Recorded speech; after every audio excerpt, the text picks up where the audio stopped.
Assalamualaikum warahmatullahi wabarakatuh. Halo teman-teman, kembali lagi di channel YouTube aku Nurmalia Sara. Nah, pada kesempatan video kali ini kita akan menilai syair klasik, menilai puisi balada, lalu membandingkan keduanya dan melihat apakah puisi balada dipengaruhi oleh syair klasik. Nah, teman-teman, dalam penilaian kali ini ada hal yang berbeda dari penilaian-penilaian sebelumnya. Jika penilaian sebelumnya kita hanya membahas dari satu aspek unsur intrinsik, pada kesempatan video kali ini kita akan menilai dari dua aspek unsur intrinsik. Yang pertama, aspek unsur intrinsik puisi, dan yang kedua, aspek unsur intrinsik fiksi. Nah, kenapa kita membahas dari dua unsur intrinsik itu? Yang pertama, jika dilihat dari unsur intrinsik puisi, syair klasik tergolong ke dalam jenis puisi lama, sedangkan puisi balada tergolong ke dalam jenis puisi baru. Nah, jika dilihat dari unsur intrinsik fiksi, syair klasik ini berisi cerita atau naratif seperti hikayat. Sedangkan puisi balada berisi tentang suatu kisah atau cerita yang bersifat naratif. Nah, teman-teman, langsung saja yuk kita masuk ke pembahasan. Pembahasan yang pertama ialah menilai syair klasik. Syair klasik yang akan kita nilai ialah syair Ikan Terubuk. Langsung saja yuk kita menilai dari unsur intrinsik puisi yang terdapat dalam syair Ikan Terubuk. 1. Tema mayor berskor 1. Tema mayor dalam syair Ikan Terubuk ini menceritakan tentang kegagalan dalam percintaan dikarenakan perbedaan status.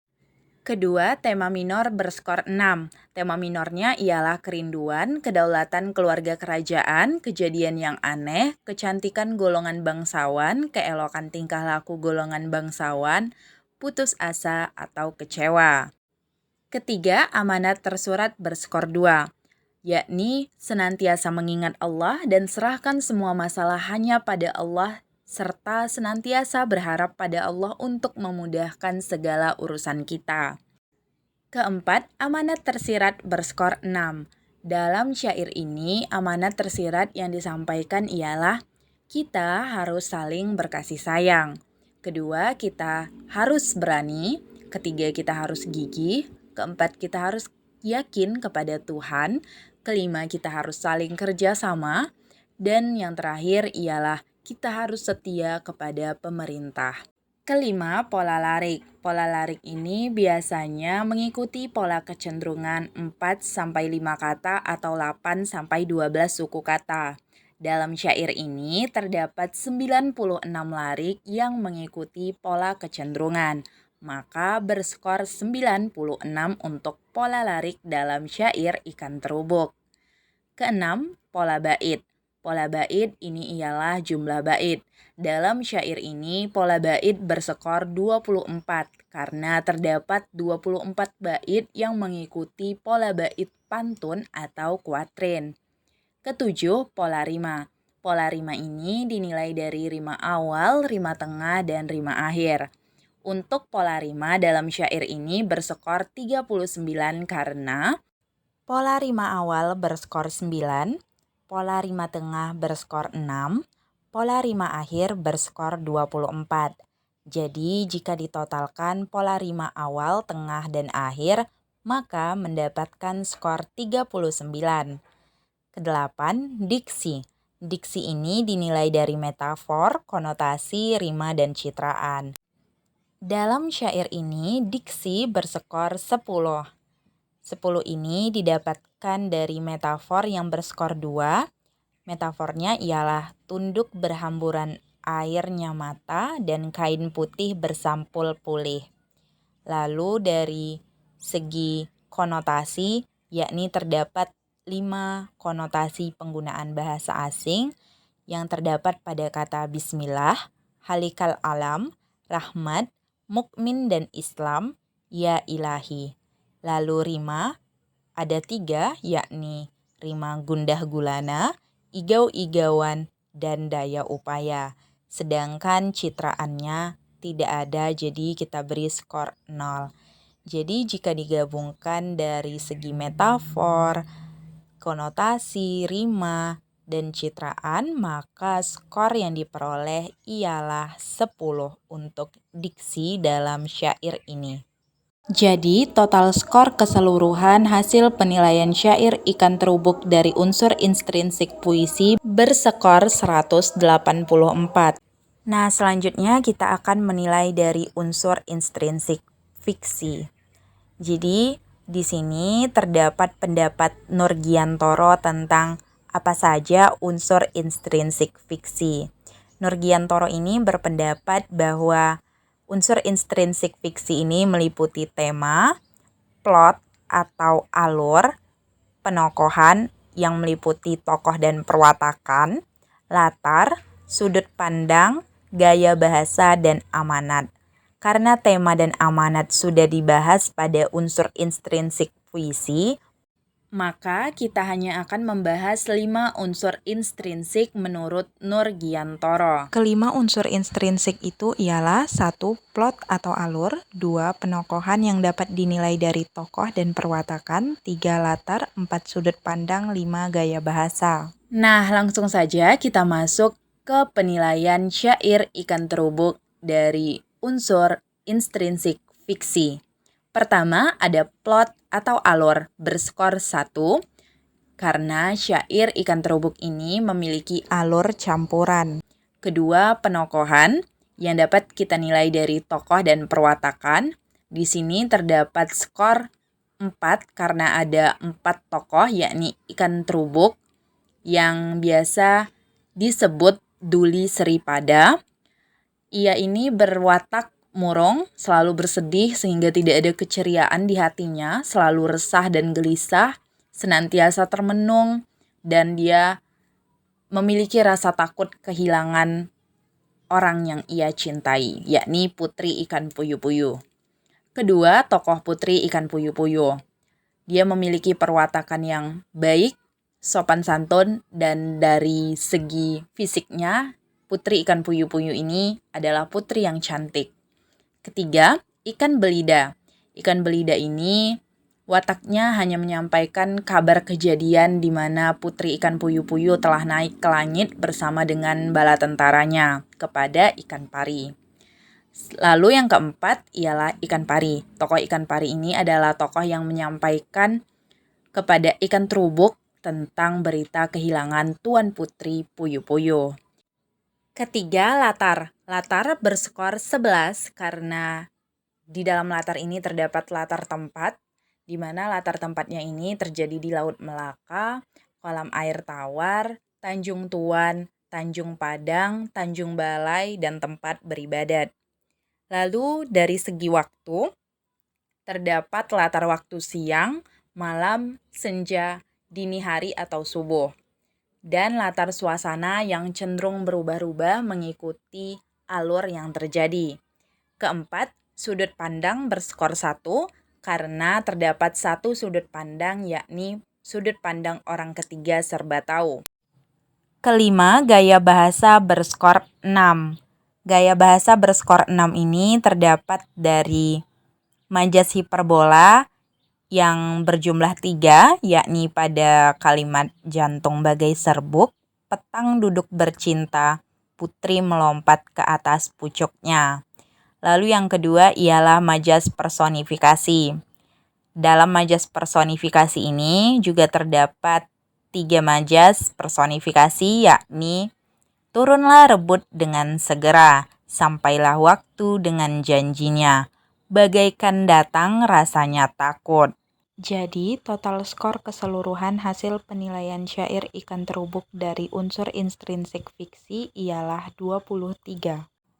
Nah, teman-teman, setelah kita membahas dan menilai syair Ikan Terubuk baik dari unsur intrinsik puisi dan unsur intrinsik fiksi, selanjutnya kita akan membahas dan menilai puisi balada yang berjudul Balada Ibu yang Dibunuh. Nah, langsung saja kita menilai puisi balada ini dari unsur intrinsik puisi. Pertama, tema mayor berskor 1 karena bertemakan pengorbanan dan perjuangan seorang ibu untuk anaknya hingga akhirnya sang ibu mati dibunuh. 2. Tema minor berskor 0 karena tidak terdapat tema minor dalam puisi balada ini. Ketiga, amanat tersurat berskor 1, yakni orang baik matinya akan baik juga. Jadi kita jika ingin mati dalam keadaan baik, maka selama hidup kita harus berbuat baik pula. Keempat, amanat tersirat berskor 1, yakni tumbuhkan rasa kasih sayang kepada siapapun. Kelima, pola larik yang mengikuti pola kecenderungan 4-5 kata atau 8-12 suku kata berskor 4. Keenam, pola bait atau jumlah bait yang berskor 9 karena terdiri dari 9 bait. Dalam 9 bait ini ada 1 bait yang terdiri dari 2 baris dan 1 bait terdiri dari 4 baris. Ketujuh, pola rima. Pola rima ini dinilai dari rima awal, tengah, dan akhir berskor 10. Karena rima awal berskor 0, rima tengah berskor 4, dan rima akhir berskor 6. Jadi apabila dijumlahkan secara keseluruhan dari rima awal, rima tengah, dan rima akhir, maka dapat skor 10. 8. Diksi. Diksi ini dinilai dari metafor, konotasi, rima, dan citraan. Dalam puisi balada ini, metafornya berskor 0, konotasinya berskor 6, rimanya berskor 2, dan citraannya berskor 3. Jadi, jika ditotalkan, maka mendapatkan skor 11 untuk diksi. Jadi, total skor keseluruhan hasil penilaian puisi balada Ibu yang Dibunuh dari unsur intrinsik puisi adalah 37. Selanjutnya teman-teman, kita akan menilai puisi balada yang berjudul Balada Ibu yang Dibunuh dari unsur intrinsik fiksi. Yang pertama, plot atau alur. Di dalam puisi balada ini terdapat 1 alur, yakni alur maju. Kedua, penokohan yang dapat kita nilai dari tokoh dan perwatakan. Nah, dalam puisi ini terdapat 3 tokoh dan masing-masing tokoh ini memiliki perwatakan, yakni tokoh ibu. Tokoh ibu ini rela berjuang dan berkorban demi kedua anaknya. Kedua, tokoh kedua anaknya. Tokoh kedua anaknya ini perwatakannya tidak terlalu jelas, tapi ibunya seolah melindungi kedua anaknya karena mereka masih kecil dan tidak tahu apa-apa. Lalu tokoh yang ketiga ialah warga. Warga ini tega membunuh ibu musang karena adanya dendam. Jadi perwatakan dendam yang membuat warga tega membunuh ibu musang. Maka dari itu, untuk penokohan dalam puisi ini dapat kita beri skor 3. Ketiga ialah latar. Latar berskor 4 karena dilihat dari latar waktu, tempat, dan suasana. Latar waktu dalam puisi ini ialah malam. Latar tempat dalam puisi ini ialah dusun-dusun dan semak-semak. Sedangkan latar suasananya berubah-ubah mengikuti alur yang terjadi dan situasi yang terjadi pula. Keempat ialah sudut pandang yang berskor 1 karena hanya terdapat 1 sudut pandang, yakni orang ketiga serba tahu. Kelima, gaya bahasa yang berskor 3 karena gaya bahasanya ini meliputi kata konkret, kata konotasi, dan kata citraan yang hampir sama dengan penilaian diksi pada unsur intrinsik puisi balada yang kita bahas tadi. Jadi, total skor keseluruhan hasil penilaian puisi balada Ibu yang Dibunuh dari unsur intrinsik fiksi ialah 12. Nah, teman-teman, selanjutnya kita akan membandingkan syair Ikan Terubuk dan puisi balada yang berjudul Balada Ibu yang Dibunuh.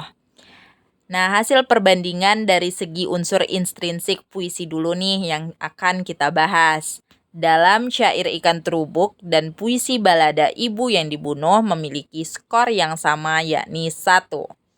Kedua, syair ikan terubuk lebih unggul dari segi tema minor, amanat tersurat, amanat tersirat, pola larik, pola bait, pola rima dibandingkan puisi balada Ibu yang Dibunuh. Ketiga, diksi dalam puisi balada Ibu yang Dibunuh lebih unggul dibandingkan diksi dalam syair ikan terubuk. Keempat, jika dibandingkan secara keseluruhan dari penilaian unsur intrinsik puisi, syair ikan terubuk lebih unggul daripada puisi balada Ibu yang Dibunuh. Lalu selanjutnya hasil perbandingan dari segi unsur intrinsik fiksi. Yang pertama, syair ikan terubuk dan puisi balada Ibu yang Dibunuh sama-sama memiliki satu alur. Kedua, syair ikan terubuk lebih unggul dari segi penokohan, latar, dan gaya bahasa. Ketiga, syair ikan terubuk dan puisi balada Ibu yang Dibunuh sama-sama memiliki satu sudut pandang, yakni sudut pandang orang ketiga serba tahu. Keempat, jika dibandingkan secara keseluruhan dari penilaian unsur intrinsik fiksi, syair ikan terubuk lebih unggul daripada puisi balada Ibu yang Dibunuh. Lalu selanjutnya teman-teman, kita akan melihat apakah puisi balada dipengaruhi oleh syair? Jawabannya adalah iya. Karena jika dilihat dari penilaian yang sudah kita lakukan baik dari penilaian unsur puisi dan penilaian unsur fiksi, puisi balada ini memiliki hal-hal yang sama dengan syair. Persamaan antara syair ikan terubuk dan puisi balada Ibu yang Dibunuh ialah: satu, sama-sama tergolong ke dalam puisi. Hanya saja syair ikan terubuk adalah puisi lama, sedangkan puisi balada Ibu yang Dibunuh adalah jenis puisi baru. Kedua ialah syair ikan terubuk dan puisi balada Ibu yang Dibunuh sama-sama berbentuk naratif. Ketiga, dari penilaian unsur intrinsik puisi, puisi balada Ibu yang Dibunuh memiliki semua unsur yang sama dengan syair ikan terubuk. Hanya saja dalam puisi balada hanya terdapat tema mayor. Keempat, dari penilaian unsur intrinsik fiksi, puisi balada Ibu yang Dibunuh juga memiliki semua unsur yang sama dengan syair ikan terubuk. Maka dari itu dapat kita simpulkan bahwa puisi balada ini sebenarnya dipengaruhi oleh syair klasik.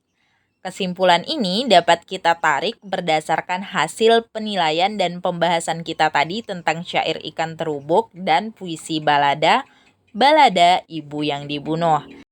Nah, itu dia pembahasan kita pada video kali ini. Semoga video ini bermanfaat. Jangan lupa di like, komen, dan subscribe. Terima kasih sudah menonton. Mohon maaf apabila terdapat kesalahan kata dan kekurangan dalam video ini.